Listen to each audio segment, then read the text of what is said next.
Lieutenant Giulio Gavati had just finished writing a letter to his father and was beginning to get dressed for the task at hand. He was nervous. The mission tonight was full of risk and had the chance to turn the tide of the war. He put on his headgear and walked outside to his plane. He would be piloting a Blériot 9. State-of-the-art for the time, it was equipped with a 25-horsepower 3-cylinder engine and no instruments of any kind. He would be flying on sight and memory. His commanding officer had tasked him with the reconnaissance of a Turkish encampment of over 2,000 soldiers set up a few miles away, but Gavati had plans of his own. In the evening light, flying at 600 feet, Gavati spotted a large dark mass below him, the camp. Carefully, keeping one hand on the steering wheel and using the other to open a pack, he pulled out a large 4-pound grenade.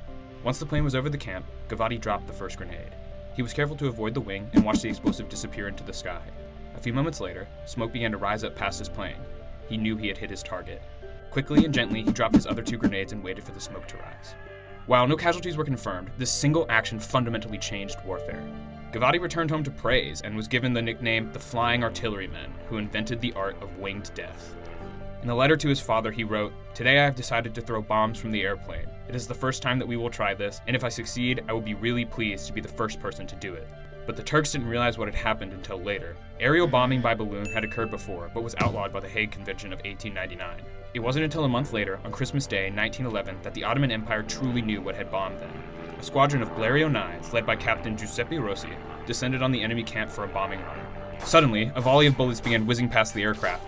Riding on horseback, the Turks fought viciously to bring down the bombers. The crackle of rifles and the sound of bullets hitting metal filled the air, and the continuous volley made dropping bombs difficult. Rossi wrote later that the hail of bullets was so intense he considered calling off the mission. A few men were caught with bullets, and Rossi's engine stalled, bringing him down to 100 feet before, as he put it, happily starting again.